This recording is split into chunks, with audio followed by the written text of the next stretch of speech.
ऐसी भविष्यवाणी जो सदियों से धीरे धीरे सच हो रही है। क्या कभी सोचा है कि कोई मंदिर खुद अपने अंत की भविष्यवाणी कर सकता है? हिमालय की उन बर्फ से ढकी चोटियों के बीच बद्रीनाथ धाम है। लेकिन देखिए, ये सिर्फ एक तीर्थ स्थल नहीं है। ये एक ऐसी जगह है जहां न जाने कितने ही दिव्य रहस्य दफन है।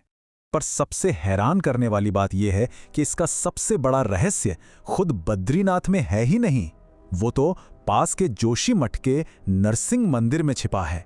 एक ऐसी भविष्यवाणी जो सीधे बद्रीनाथ के अंत से जुड़ी है।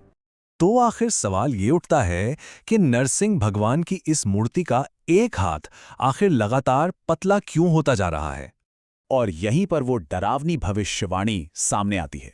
कहते हैं जिस दिन ये हाथ मूर्ति से अलग हो जाएगा, उस दिन नर और नारायण पर्वत वो आपस में मिल जाएंगे। बद्रीनाथ का रास्ता हमेशा हमेशा के लिए बंद हो जाएगा और शुरू हो जाएगा उसका अंत। एक तरफ अंत की भविष्यवाणी और दूसरी तरफ एक ऐसी ज्योति जो कभी नहीं बुझती। आखिर ये कैसा विरोधाभास है? एक ऐसी जगह जिसके खत्म होने की बात हो रही हो, वहां एक अखंड ज्योति कैसे जल सकती है? और बस यहीं बद्रीनाथ का सबसे बड़ा चमत्कार सामने आता है।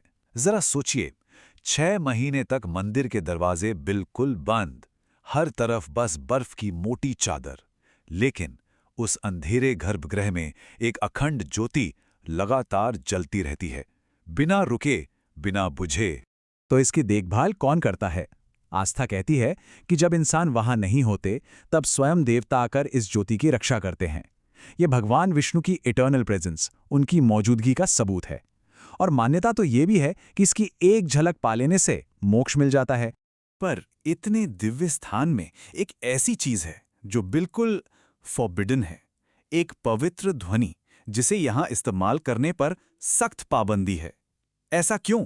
वो ध्वनि है शंख की। जी हां, बद्रीनाथ में शंख नहीं बजाया जाता। इसके पीछे एक खूबसूरत कहानी है।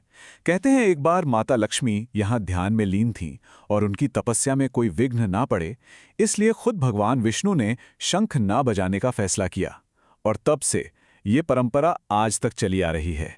अच्छा, अब एक और सवाल। क्या पानी किसी की आत्मा की परीक्षा ले सकता है? क्या कोई झरना सच और झूठ में फर्क कर सकता है? बद्रीनाथ से थोड़ी ही दूरी पर है वसुधारा फॉल्स, और इसके बारे में जो कहा जाता है वो सुनकर शायद यकीन ना हो। लोग कहते हैं कि 400 फीट ऊपर से गिरती इसकी बूंदें किसी पापी इंसान को छूती तक नहीं। मतलब पानी खुद तय करता है कि कौन पवित्र है और कौन नहीं। एक तरह की दिव्य परीक्षा है। और हाँ, यही वो जगह है जहां पांडवों में से सहदेव ने अपने प्राण त्यागे थे। यहाँ के अजूबे खत्म ही नहीं होते। एक और देखिए, सोचिए, बाहर इतनी ठंड है कि सब कुछ जम जाए। टेम्परेचर माइनस में चला जाता है, -9 डिग्री तक। और वहीं एक कुंड है जिसका पानी हमेशा 54 डिग्री सेल्सियस पर उबलता रहता है ना कमाल की बात? इसका नाम है तप्त कुंड। माना जाता है कि ये सूर्य देव का घर है, उनका निवास स्थान। और कहते हैं कि इसके पानी में औषधीय गुण हैं। इसमें नहाने से चर्म रोग ठीक हो जाते हैं और रूह को एक नई ताजगी मिलती है। इस पावन धरती पर पुल इंसान नहीं बनाते, यहां पुल प्रकट किए जाते हैं। ये है भीम पुल, जो असल में एक ही विशाल पत्थर है। कहानी यह है कि महाभारत के समय महाबली भीम ने इस चट्टान को उठाकर यहां रख दिया था ताकि उनका परिवार नदी पार कर सके। और हैरान करने वाली बात यह है कि उस पत्थर पर आज भी भीम की 5 उंगलियों के निशान साफ दिखते हैं। यहाँ के हर कोने में कहानी है।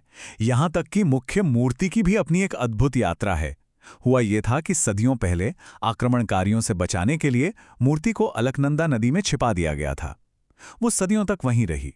फिर 7वीं शताब्दी में महान संत आदि शंकराचार्य ने उसे नारद कुंड की गहराइयों से ढूंढ निकाला और दोबारा उसकी स्थापना की।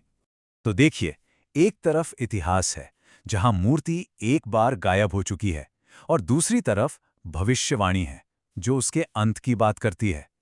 इन सब के बीच सबसे बड़ा सवाल तो यही है, क्या बद्रीनाथ एक बार फिर अदृश्य हो जाएगा?